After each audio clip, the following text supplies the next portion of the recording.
This is the number ending in 1114.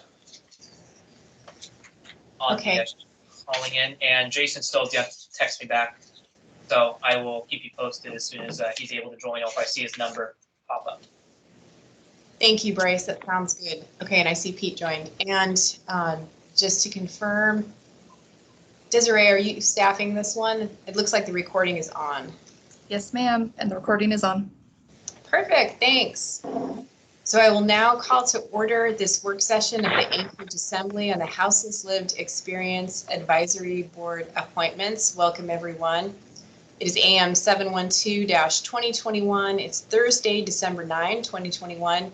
We're noticed from 11 a.m. to noon. Ms. Camacho, would you call the roll, please? Ms. Allard? Here. Mr. Constant? Mr. Dunbar? Ms. Kennedy? Here. Ms. LaFrance? Here. Mr. Perez-Verdia? Mr. Peterson? Present. Ms. Quinn Davidson? Rivera? Present. Mr. Weddleton? Here. And Ms. Zalatel. Okay, thank you. Thank you, Ms. Camacho. And thanks to all of you who helped to reschedule this work session and for being here today, especially to the nominees. And I understand we will have Robin Platt, Jason Robinson, Sarah Short, and we have Terrence Shanigan. Before we go to the nominees, I'm going to turn to Mr. Rivera, the chair of the Committee on Housing and Homelessness. And actually, before I do that, I do want to note that the documents are online on the Assembly's, from the Assembly's page. If you go to muni.org, click on Assembly, and then click on Assembly Work Sessions at the top and scroll down. You can find AM 712-2021 with resumes, as well as AO 2021-076, which established the commission. Mr. Rivera? Great. Thank you, Madam Chair. And thank you to the administration and Assembly leadership for helping get this work session coordinated. And a big thanks to the appointees for coming today. So seeing as this is a new board, I felt it was really important for us to get a good handle on the first ever appointees to this board and get a sense of the trajectory this board will take once it begins to meet, which hopefully will be very soon. So to that end, just to get things started, I have a series of 3 questions I'd like each appointee to respond to, one at a time, then I'll turn it back to the chair and see if there's any further discussion. So first question, we'll start easy. Can you just introduce yourself and speak to why you are interested in serving on this board? And Madam Chair, I don't know if you want to call on the appointees one at a time. Thank you, Mr. Rivera. I see Sarah Short. We can go, let's figure out an order here. Maybe we can go Sarah, Robin, Jason, Terrence in order. And I see that Mr. Dunbar is here. So Ms. Short, if you'd like to start. Madam Chair, this is Jamie. I hate to interrupt, but I'm getting some feedback. I was wondering if you could ask some of the people on if they could mute. Sure. Thank you, Ms. Allard. And if folks could please mute just to improve the audio, that would be appreciated. Ms. Short, would you like to start? Sure. The reason I applied to be on the board is because as a child, I was in a homeless situation several times. I've also worked with the homeless shelters in Anchorage and in other communities. So I have a working knowledge of volunteering for those communities for many years. And then I currently have a daughter who's homeless.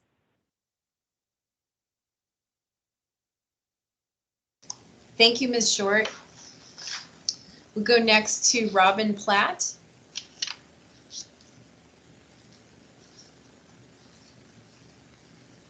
Hello, this is Robin. Thank you for the opportunity.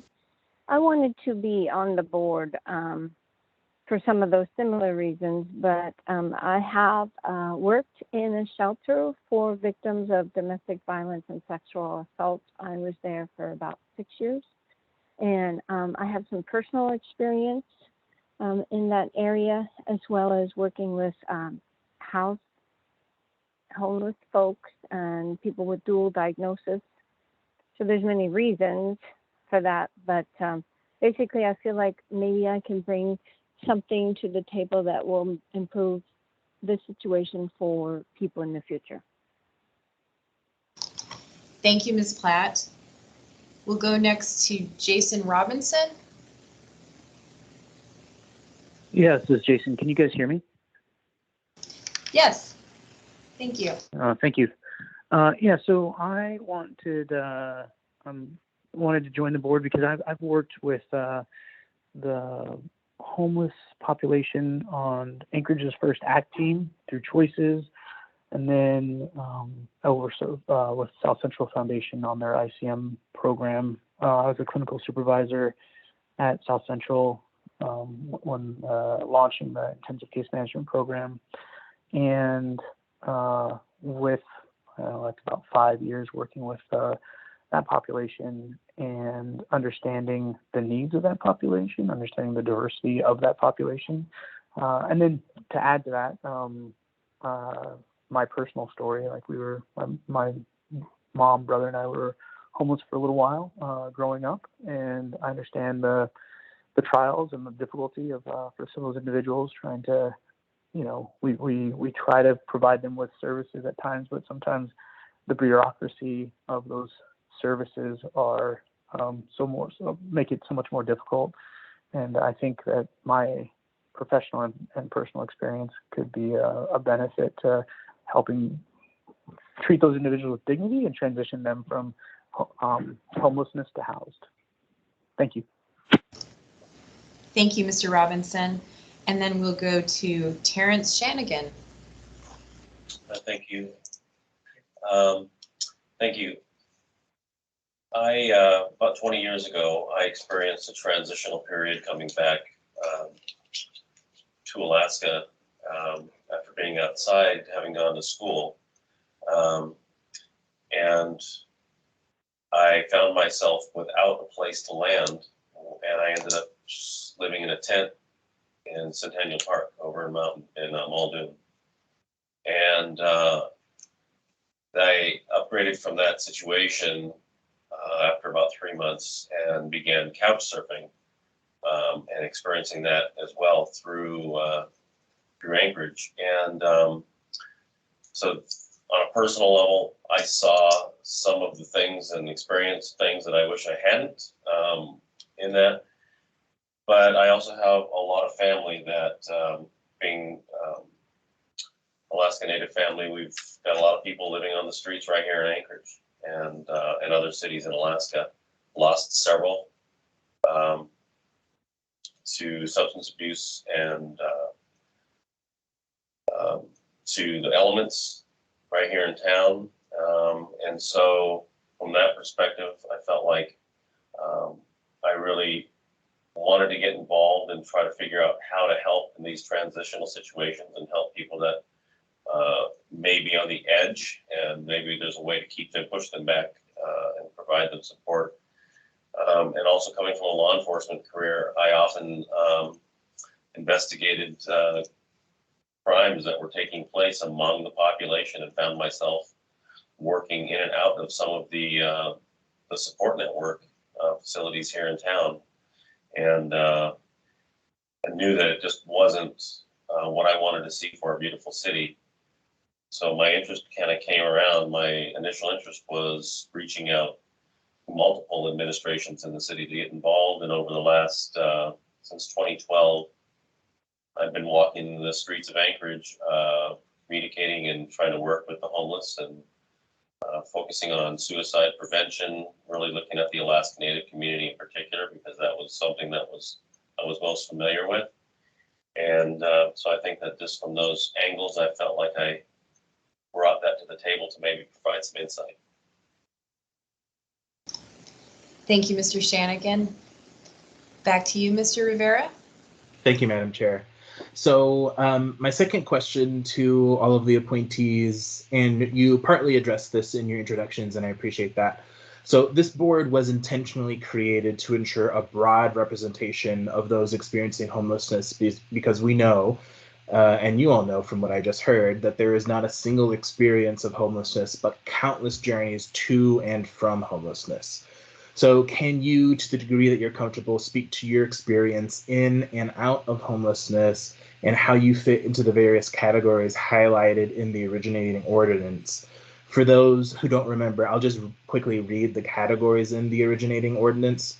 So there were 8 of them: families, youth, single adult, physical disability, mental health disorder, substance misuse disorder, domestic violence survivor, and veteran. So happy to hear from everyone on that question. Thank you, Mr. Rivera. And I just want to mention, to the nominees, if you need a little more time and want me to come back to you, that's fine too. Ms. Short, do you want to start again? Thank you. Well, I am a disabled veteran. I've never had a problem with substance abuse, but I have a minor in substance abuse counseling. I did a 4-year internship with the jail as an ankle monitor probation trainee. And my homelessness experience started when I was probably in the 2nd or 3rd grade. Myself, my mother, my sister lived in a 12 by 12 tent on a platform in the middle of winter. I got dressed every morning and went to school. I came home to a home with no heat, no water, no cooking facilities. At the time, I didn't realize it as a child, but my mom had some mental health issues. And from that, we obviously flowed into a house, got stable on our feet. And I remember that experience as a child. And then I remember thinking, I'm safe. We got a house. This is wonderful. And then I watched my mom slide back into kind of an extreme living, bordering, going to homelessness again. Now, I never became homeless after that period of time, but after I left home, I had younger siblings and they became homeless again. And it created a situation where my younger siblings ended up in foster care and on the street. So I've got the experience with the mental health, the youth, the families, the substance abuse, and being a disabled veteran. I see and work with, when I do volunteer work, I go and meet with the people, bring them food, participate in the sock, the foot wash that used to happen at Beans Cafe. Also worked with the Awake Shelter, helping transition women off the street. I'm also a Zonta. I've been a Zonta since 2012. We're about empowering women through outreach and education opportunities to get some of these at-risk women who experience domestic violence and early marriage and unhealthy living conditions to get them stable on their feet. So we address these issues in our group that I volunteer with all the time. And then currently I have a 30-year-old daughter who just had a baby this last year, and she is currently homeless, fighting addiction, and definitely fighting some severe mental health challenges. What I'm seeing, and one of the biggest reasons that compels me to want to have an input on this, is the people that work in these facilities are having challenges because they can't meet all the needs of the people. And I really appreciate the fact that all three of the other potential candidates here, Robin, Jason, and Terrence, amazing backgrounds. I am just absolutely honored to even be in the same group with you guys. We can't reach the people if we don't have the experience or the hands-on. It happened to me background on the board. But we also need the educational. We need to find a way to come together and bring all of our experience and our education and find solutions. I've watched in the the last year or two, the Assembly has struggled with homelessness and mental health. It makes it so our roads aren't safe because they're walking out in the street. You drive by somebody on the street and they're either passed out, and I never know. I'm like, is that person dead? Should I stop? Our CPS officers that are out on the street trying to get these people into somewhere warm and safe when they're not substance abuse free or having some challenges that create a need for a call, they're not even safe. So it's kind of a round robin table that we need to put together. I have some concerns about a one-stop shop. When you walk among the homeless people and you go and work with them, you know that somebody isn't going to leave the street if that's where they're comfortable at. And when you do take them off the street, they're not going to go for services if they have to go from point A to point B, because that's not their skill set. We need to help them because the more homeless people that we have, the higher our incarceration rate is, the higher our crime rate is, and it's impacting every family here in Anchorage. Even if you don't even know somebody's homeless, it's in your backyard. As a matter of fact, 3 months ago, I found a homeless guy living in the woods in my backyard. I let him live in my shed for about 2 months, and I finally had to ask him to leave because it just wasn't, my family was starting to feel unsafe. So even trying to help these people can be challenging without the support of the system. So I'm hoping that whatever team you guys put together, that we have an open, honest communication and that there's active listening on both sides. Thanks. Thank you, Ms. Short. My intent was to go through the questions from Mr. Rivera first before going to the queue, but I know, Ms. Allard, you need to leave in a few minutes. So if you want to go ahead and ask your question, then we'll go back to the next nominee or appointee for a response. So go ahead, Ms. Allard. Thank you, Madam Chair. I appreciate that. I met Sarah some time ago, and I had never met her before. I had seen her on the social media, but and Sarah probably remembers this, I met her granddaughter, and I was so impressed with the fact that she brought her granddaughter because she wanted to participate in community activities. And she has a very unique perspective. And for her to, she clearly understands what's happening.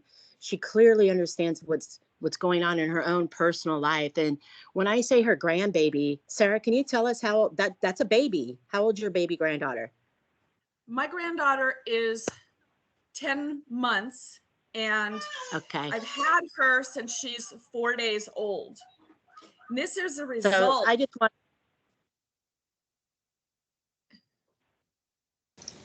What's that, Ms. Sarah? I'm sorry. The reason that I have my granddaughter is a direct result of somebody being homeless, having mental health issues, and substance abuse, as well as domestic violence and possibly human trafficking. So this board is very important to me.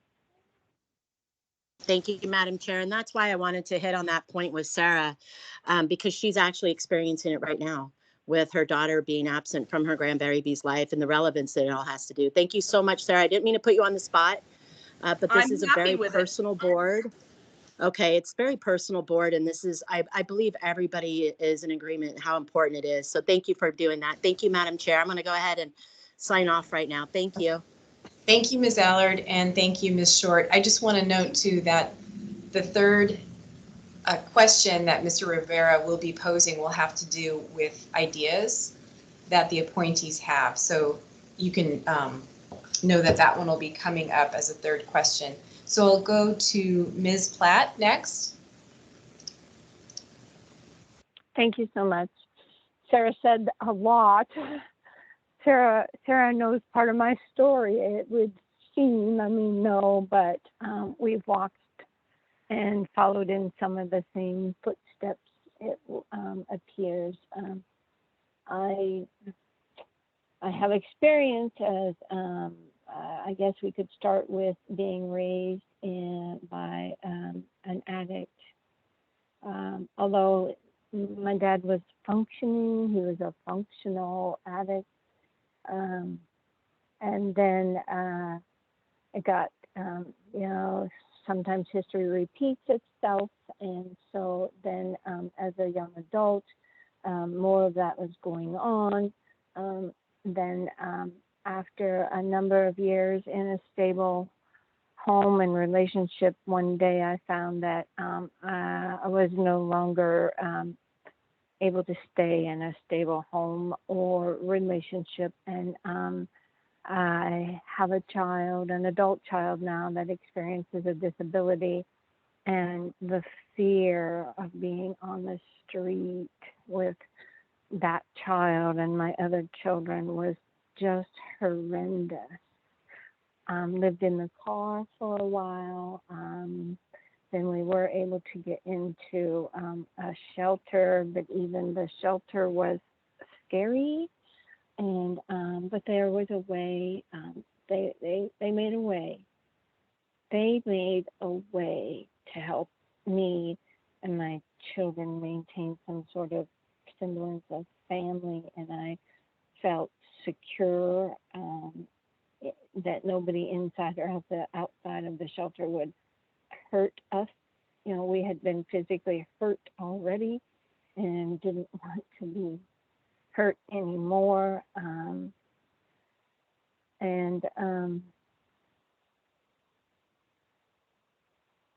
There was little to no financial income. And the shelter I was in, you had to pay room and board. But again, they made a way. And I was able to work at the food bank. And they gave credit to my children for working in the food bank as well. So we spent one long day a week packing boxes and working in the food bank to help pay our room and board each week. And that was a very interesting experience. And so I could go on and on. I know we only have so much time, but that's a little bit of my story. Thank you so much. Thank you, Ms. Platt. Mr. Robinson? Yeah. So, as I explained earlier in my story, when I was younger, experienced homelessness. Currently in my career field, working with individuals who are homeless. I have a master's degree in psychology. I got at APU, and I've been providing services for intensive outpatient substance use and the chronically mentally ill population ever since I got my degree. So I feel like I have a good understanding of this issue. I'm a landlord. I own a triplex, and I think that when it comes to working with community partners, working with Rural Cap, working with other entities, I understand that system very well. I understand vouchers. I understand the need. Also working with the ACT team working with the intensive case management team for South Central. I think I have a unique perspective on the community stakeholders and some of their struggles and some of the things that the Muni could do potentially to help them and to bridge. I also think I have a really, really unique understanding of the population. My perspective is that we have the homeless population can be divided into, there's a criminal element, there's a mental health element, there's a substance use element that is different than the severely mentally ill population. And then there are individuals who, due to circumstances, have found themselves there. So I think that I fit several of the boxes that you mentioned earlier of criteria and perspectives.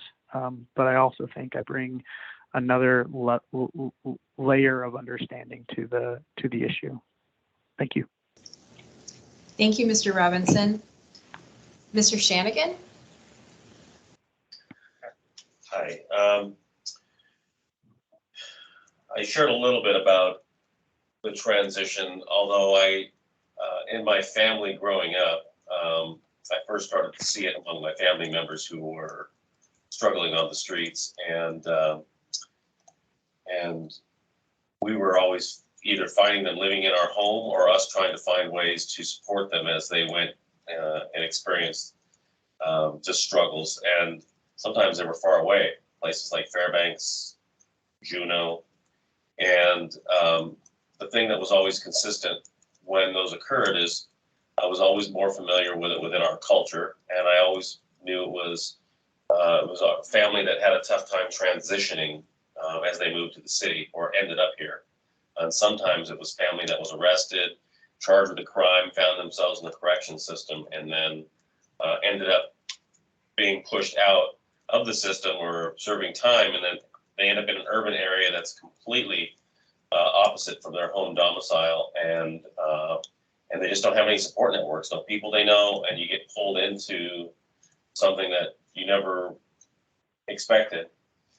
For me, when I first experienced this, I had no place to land, and also I was dealing with wanting to be independent, and I didn't have a substance issue. I didn't have those kinds of things, but I still was experiencing something, and I was surrounded by people that were. And so I knew that there was a little bit of a difference as I went through it, but I was still encountering and confronting the same people that they were. And sometimes it was scary situations, and just not having those resources. I knew that I wanted to make a change, and I actually had a full-time job eventually while I was out. I finally made it to where I had landed some work, and that's how I was able to get out of being in a situation where I could start couch surfing a little bit, and eventually rented a room and just kind of built my foundation from there. But I always looked back on that experience, and it sort of defined what I didn't want to see for myself or my family members, and I started to empathize with what they were experiencing as they did. And in 2004, when I joined the Alaska State Troopers, I had a cousin who would call me and contact me often, and in need, whether it be they were in an unsafe place or they needed something to eat. They just needed somebody to talk to. And so I began to find myself trying to help, driving them to the store or bringing them a bag of groceries or giving them a $20 bill, and trying to get them to a place, taking them to Alcoholics Anonymous. And I started to see an even deeper side of what they were experiencing going through that, and trying to help them in and out of their transitions of sobriety or having some stability, and then some trigger drops them right back into the situation again. And my frustration was with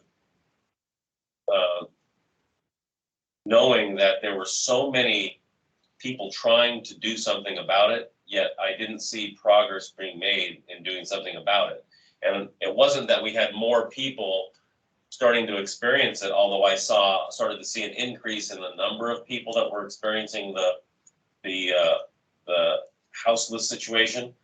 But those that were experiencing it weren't getting out of it. We were just adding to it. And I still see many of the same faces, and knew that we had to have some type of a paradigm shift and do something different.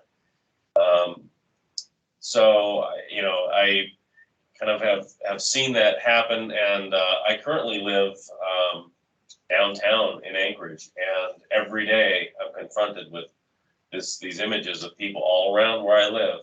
And just 2 nights ago, there was somebody standing out in front of where I live with a blanket wrapped around them, and just standing down near close to City Hall. And that same person I had seen sleeping in one of the nooks that's cut out at the Nina Center just to stay out of the wind with blankets and stuff wrapped around them.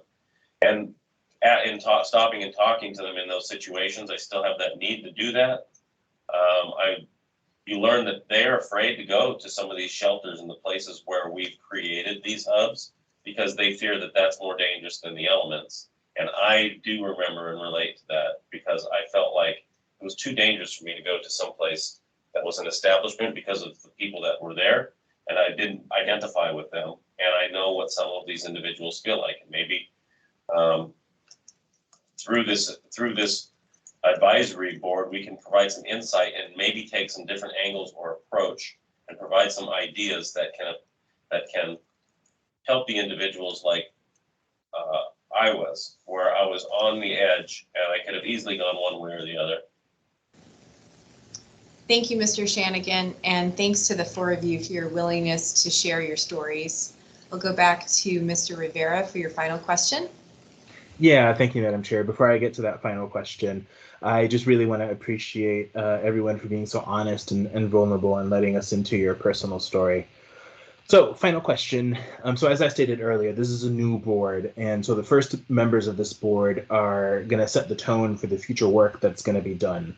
So this is an idea question, and you know, feel free if you don't have any ideas yet. That's totally fine too. So, what work do you envision this board will do? How do you envision this board working in the broader community? And how do you envision this board interacting with the current and ongoing facilitated process? Thank you, Mr. Rivera. Ms. Short, you want to go ahead? Sure. Well, as far as ideas, number one, I think that putting together this board is an excellent idea. From what I've heard from the other candidates, this is going to be a great board because they are amazing. Jason Robinson got some wonderful insight and leadership. I can see it shining through, and I'm excited. I would be excited to work with him. Mr. Shanigan, I totally appreciate your background in law enforcement and community service. And Robin, yeah, we share a lot. But what's more important, I think, is that our ideas are going to come together. We'll probably all get together and lay out the different ideas and find a way to morph those to actually meet the needs instead of just putting out solutions that don't fit the people on the street. I've done a lot of work with OCS, Department of Health and Social Services. I've been in advocacy for a long time. And one of the things that I find is that we have these problems and we start implementing solutions that come from an assembly or a board that actually has no, I'm in touch with the community that's being affected. When you have a solution that affects a certain community, you have to have their input. So my first solution is you've got 3 different segments of society. You've got those that, like Mr. Shanigan said, could go one way or the other. And then you've got people on the one side and on the other. You got people that want help and that can be helped. You've got people that want help that can't be helped. You've got people that don't want help. We have to start finding solutions and bringing to them some of these services like your medical, your educational, your work, your house. It's all encompassed in one. The House Ways and Means Committee in Washington, D.C. found that 78% of the prison population, 78%, had been in or been served by the Department of Health and Social Services. This is nationwide. And they had not had their needs met by the agency. So it created actually a bigger problem. We went from being homeless to being in the correctional arena.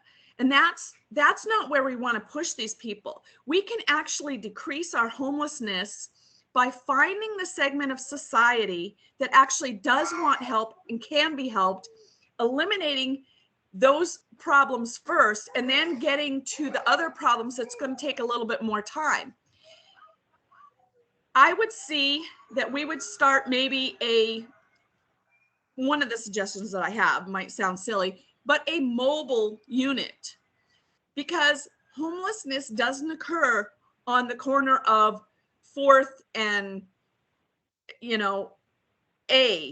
or, downtown on Northern Lights and New Seward.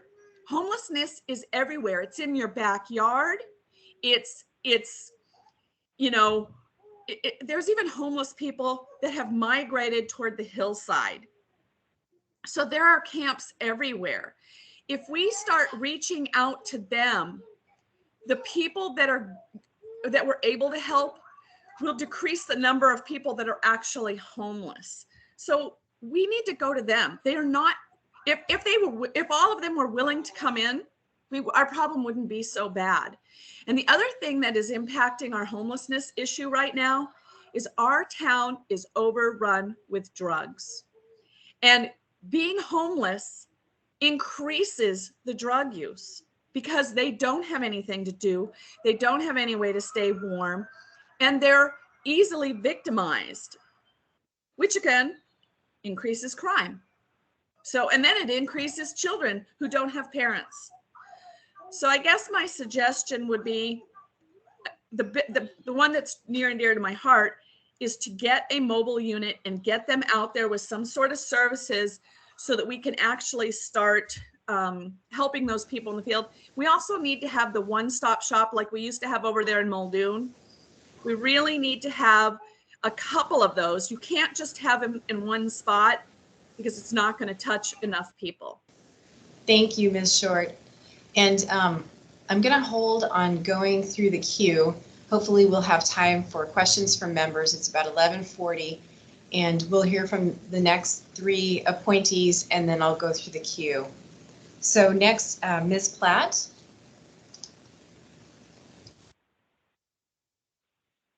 Thank you. I was making some notes just to help me recall and some of the things again that I wrote down. The other folks, I've heard them mention as well. No, in my experience, no two situations are alike.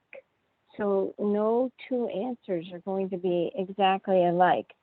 There'll be some general stuff that can maybe apply to many or most. But then, like I said, from my own story, I had some unique situations, and there was a creative way to make it work, to make me and my children feel safe. And so that sounds like that's what this board is trying to fulfill, is some creative ideas to help with a variety of reasons or situations for people that are homeless or on the street. Some people actually want to be, and that might be a shocker, and I'm sorry if everybody doesn't agree with me, but I can cite a few people that I know for a fact have a large family, have about 10 to 12 close family members that they could go and live with at any single time, but they do not want to. They leave the door open so this person can come in and get food whenever they want to. They know that they've been there because food is missing or the mail is gone. That person has mental illness and chooses because it's better for him in that situation. But maybe something can be addressed toward the mental illness. Some ideas would be make use of services that we have. Alaska has a lot of great services, and I believe we could capture those and use some of those. Provide things like health care and healthy social situations, 12-step programs that was mentioned, for example, and other prevention strategies. It's not, I don't believe we're going to cure this overnight. I believe it's going to be step by step by step. And yes, get those people who want to taken care of first, because now we can reuse our energy and resources like a snowball effect on the next group of folks that can use some help. And maybe they don't really want help, and maybe we meet them where they are and do what we can to help support them to be healthy and safe where they are. And maybe once that trust is built, they'd be willing to take another step and another step with us. And ideally, it would be great if there was no homeless people ever again. I don't think that's reality. I think we got a big puzzle here and lots of pieces.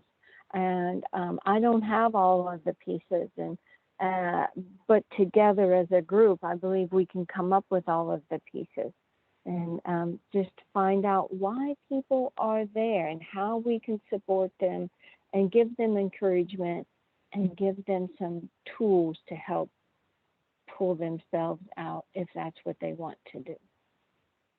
Thank you. Thank you, Ms. Platt. Mr. Robinson? Yes, thank you. I apologize. I'm a little disorganized this morning. I'm actually in a closet at work right now, trying to do multiple things at once. So I missed some of the previous comments. But what I did hear is very encouraging and inspiring. I'm excited for the opportunity to work with the other members.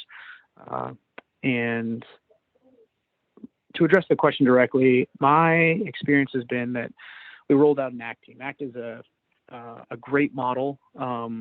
We have 2 ICM programs. We have other things that we have been trying to throw at this problem.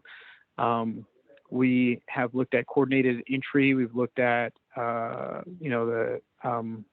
what is the other program where the different emergency departments are talking to each other and try to information share, and then information share with the mobile crisis unit. And APD and AFD have launched some other services where they have clinicians, not just first responders, or they've added clinician to the first responder group to kind of support some of these individuals who have training in crisis-centered or trauma-informed care. And where I'm going with all this is there are so many things that we are trying. Alaska is very unique. Alaska is not Seattle. Alaska is not Utah. So when we talk about housing first, it works in other locations. It doesn't especially work here because we'll burn through landlords. There's other things that we have to do that are unique to Alaska, specifically unique to Anchorage. We're a hub, so we're getting people from other communities. One thing that I'd like to do is partner with the state to see about receiving money. The municipality can quantify people that are here that aren't residents, or we're not residents of Anchorage, but because API is here, because South Central Foundation and ANMC is here, or other, like we are the ones who these individuals might get shipped here and then they're stuck here for various reasons. And so there are a ton of solutions that have to be tailored to each individual person that meets criteria for homelessness. On top of that, there are some broader things that we can do to deal with each one of these buckets that I mentioned earlier: the substance abuse bucket, the criminal element, and then the severe mentally ill. And we need to have understanding and background in the stuff that we've already done, as well as where those programs have kind of failed, so that we can be successful and create something that is unique to Alaska, but could actually become a national standard of care, where we treat individuals with dignity and we allow them to have self-determination, the ability to change their life at their pace, but also allowing them to become parts of our community instead of marginalized by our community. And it's possible. It's totally possible. So I do have a ton of ideas. I think my experience kind of points me into understanding like which parts didn't work for what unique, nuanced reason, and how we might be able to tweak it, make it more specific to Anchorage. Part of that is realizing there's some revenue out there that we might be able to get to help do some of these programs, looking at being very, very diverse in our solutions. So, tiny homes, some of these other things that have worked in other locations, it would be harder to do here, but there's possibility for them. There's looking at funding sources through DOC, through the state of Alaska, the mental health trusts who are already stakeholders and partners, but just getting us all on the same page. And then maybe following up on some of the programs that were initiated that hit roadblocks and hurdles because there wasn't a person to champion it. So when it comes to vouchers, like that housing vouchers were doing great. But then there are some people that, because of their criminal history, they don't meet criteria. And there's some advocacy that needs to happen there. There's some lobbying that needs to happen there that just fell apart because there was nobody like with the energy to do it. And it was like an issue that kind of just didn't have a champion. And I think our board could make these recommendations, could talk to the right people, have those connections with the assembly and the mayor to say, hey, this is what we need to do if we want a solution. And then we could give you guys these concrete, actionable tasks. And then hearing our stories, I believe we have people who can connect with these individuals, hear what they need. We have people that can give concrete, real life experiences and to create solutions and move forward with actionable steps. Thank you, Mr. Robinson. And then we'll go to Mr. Shanigan, and then I'll go through the queue, starting with Mr. Weddleton. Mr. Shanigan? Thank you. Well, I think the board in itself it's a start because it puts a more raw and closer perspective to the epicenter of this problem that we have in our community. And I think that we need to look at the other seats that aren't filled, and we need to fill them with people that have even a closer connection and maybe even aren't experiencing it now. I've been trying for a long time to have a listening session in this community and fill up, say, the museum auditorium and have it full of people that help in these institutions, and have those that are on the panel all be what we're actually essentially being created by the assembly and the mayor's office are the voices that they need to listen to in a different way. So I think this is a great way for our community through our elected processes to identify people that can give just a more raw and close perspective. So carefully look at who we're bringing on to this. And I think that our first task as a group should be helping to identify more people and being very careful as to what we want to see from them, and listening to you, each one of the assembly members, listening to the mayor, listening to others. What do we still need to know from this population that can be helpful, and fill it with voices that can get us there. I think we need to have a collective data pool. There's a lot of data that floats around our community, and many people have their own proprietary control of data they collect. When I was working on the streets for 4.5 years, I went out and collected data, and it was very different than the data I was seeing coming out of things at UAA, coming out of South Central Foundation. I'd gone over and collected data, things coming out of United Way. I had a lot more data and a lot more data points because I was making a very personal connection on the streets, and it was more informal. And so I was getting feedback that was less guarded. And I knew how many times a person had been in and out, but I knew that across 2,000 people. I knew every time that person told me their historical story, and I might have 5 or 10 occurrences with somebody on the street, and was getting a part of a segment of information that I wasn't seeing anywhere else. I believe that we need to figure out how to have a stronger collective data pool where we're sharing more information among all of the organizations, agencies, and individuals that are trying to solve this problem, so that we might have our own missions, but we're working from this big container of information instead of each having silos of data and just doing our own thing based on what we have individually. I believe that we need to cross-train our APD officers. We have some, when we look at the homeless situation in Anchorage, we have 55% of the population is Alaska Native. And there's a high percentage of veterans that are on the streets. So the thinking here, you have an Alaska Native population, we should at least have a couple of police officers that are trained in, that go down to the federal academy, tribal academy, and have a dual certification in the state, both the tribal federal certification and an APSC certification. And getting those a lot more cross-cultural training for the officers, and in the hopes that we create more of a liaison, and maybe people from our board can take on some of that in helping to guide those discussions, and start looking at how we can help our first responders better cope with the situations that they're going to be dealing with. I also think that there's an opportunity here for the municipality to look at a job track for some.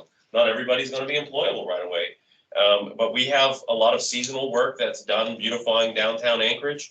And why don't we look more to those that don't have a place to work, and maybe they're still on the streets, but we can start to create opportunities for them, whether it's watering the plants downtown and have them shadow or work alongside some of our youth.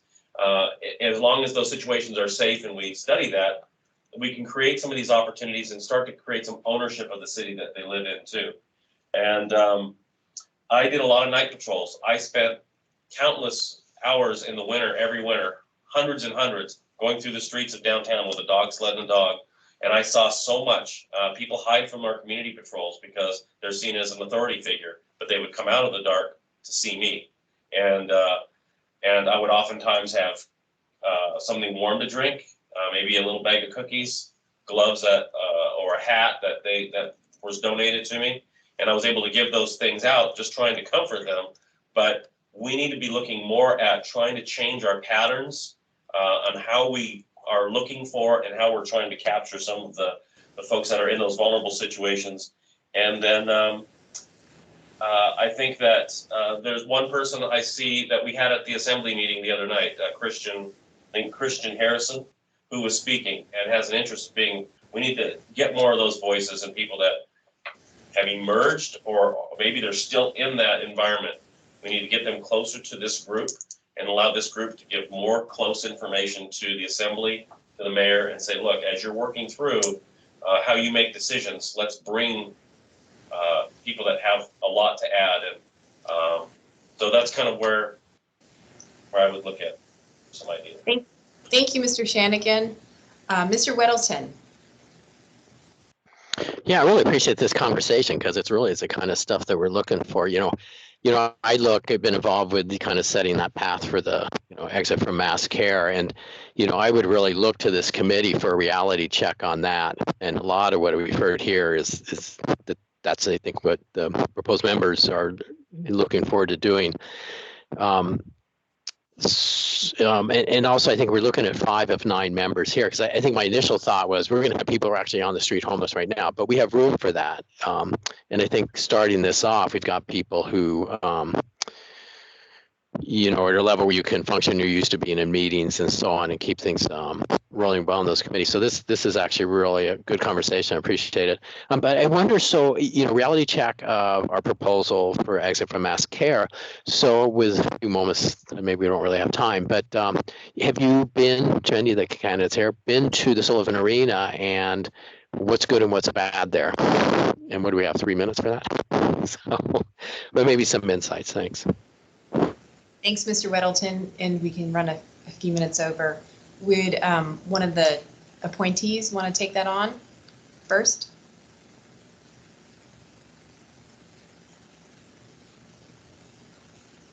This is Robin I Platt. apologize. The question is, has any of us been to the Sullivan Arena? Is that what I heard Mr. Weddleton say? That, and then, quick feedback on, you'd be tasked with, like, how are we doing? What should we do better? So that's really our most glaring example. How are we doing there? And what could we do better?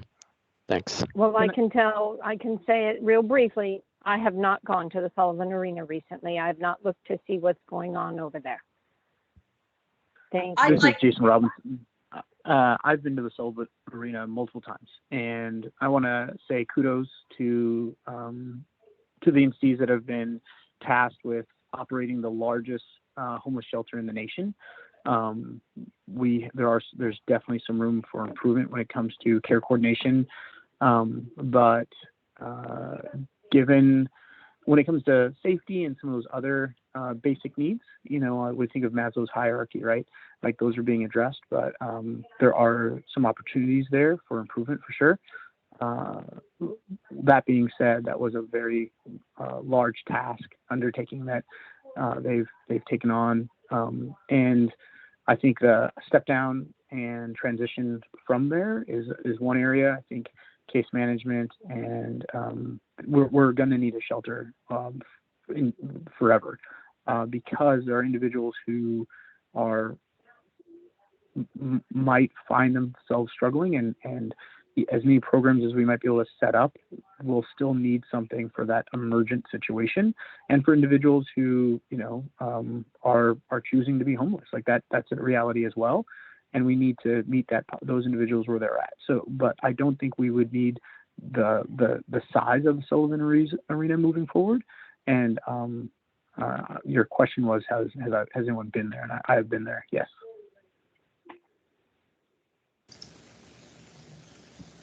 Can I interject on that point? Having Sure, been go there, ahead. I have been to the Sullivan Arena, and I will speak to my personal experience here. I brought my daughter there. She's 29 years old. She is a heroin, meth, will do anything to get any drug type of young woman who has been trafficked and is being trafficked and is helping traffic now. So she has progressed, but she's also gone through periods of sobriety. And this summer, when I brought her there, I realized that she didn't belong there. There's different segments of homelessness where you have to have separation or you are creating a bigger problem. So at that point in time, when I realized, this place is not safe for her, this isn't going to be good, it's going to create the problem worse, I took her to the Awake shelter, and she managed to get in there for 30 days. She can only stay for 30 days, and then she has to go somewhere. Well, being a recovering addict, working 37 and a half hours a week for a program, doing classes and treatment and all sorts of stuff, she couldn't find a place to live. She can't find a job, and she can't meet any more obligations than what she's already doing, trying to get back on her feet. Well, it turns out she ended up going back into using, and then she went to the Sullivan Arena. And I can tell you from her lips to mine, Mom, if you want to get drugs, the best place to do it is right outside the Sullivan Arena. And what that tells me is that group housing is necessary, but we need group policing, and we need exactly what Jason was talking about. We need these clinicians, we need services, and we need to kind of separate these individuals with different needs and different levels of homelessness and reasons. We have to know, why are they homeless? What is their choice? And how can we help them get out of there quicker? Because otherwise we are actually growing the problem. So that's my input. Thank you, Ms. Short. And we are a couple minutes after noon, but I'd like to just go ahead and extend for another few minutes so we can hear quickly from Mr. Shanigan, and then I'll go back to you, Mr. Weddleton. Mr. Shanigan, did you want to respond? I have been over there, and I guess my perspective just is it's really similar to the last one, that I think the concern is it's not just the Sullivan. It exists at Brother Francis and Beans Cafe. I have even gone over to those which have a far smaller capacity and felt unsafe even when I was in a uniform. And that there's a lot of stuff that just doesn't, the facilities aren't set up to really screen that stuff out like we would go through an airport screener.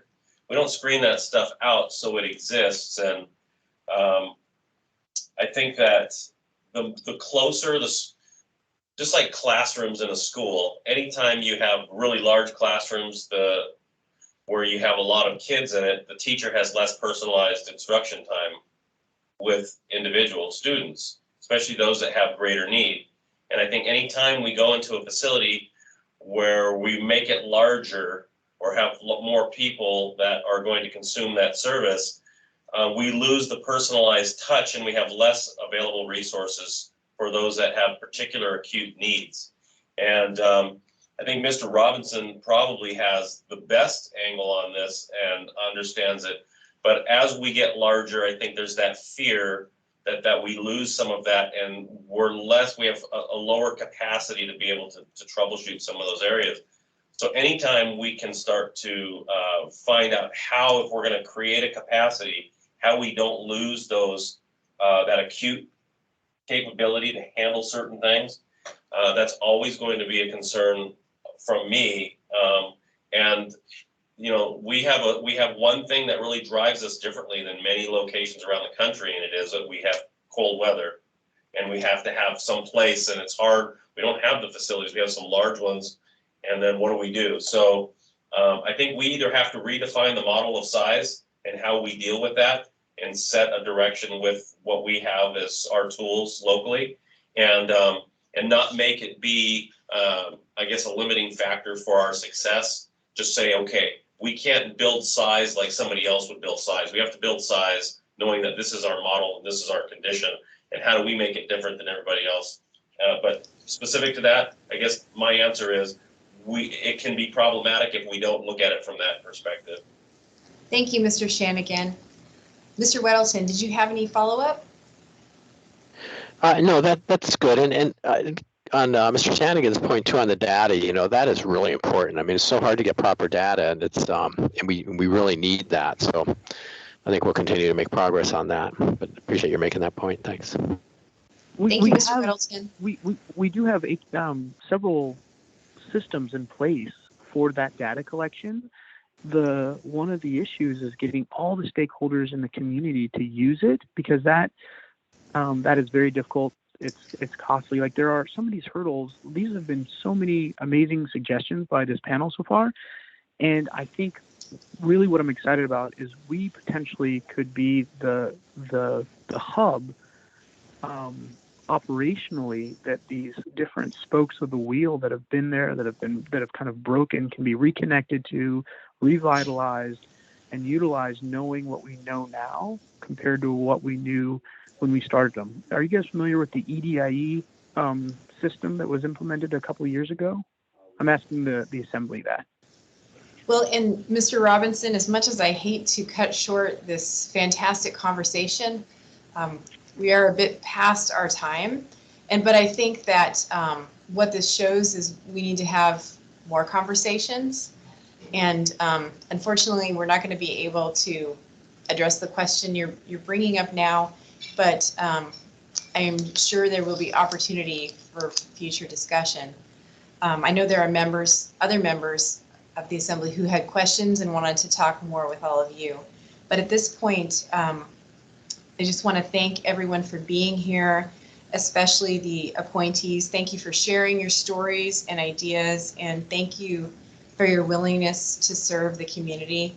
Thank you, Mr. Wilbanks, as well, for coordinating and working with the assembly to schedule this. And Mr. Rivera, actually, I'll go ahead and go to Mr. Rivera for a comment on the agenda before we adjourn. Go ahead. Sorry, Felix, I couldn't read your text that fast. Oh, you're good. You're good. Thank you, Madam Chair. And yeah, definitely looking forward to taking a vote on these appointees on December 21st. That is when you're back on the agenda. And then from there, looking forward to officially starting the work of the board. Thanks. Thank you, Mr. Rivera, and thank you, Mr. Rivera, for bringing forward the ordinance that created this board. Appreciate that very much. Okay, everyone, have a great day. And again, thank you for being here. We are adjourned. Thank you. Bye-bye. Bye. Thanks.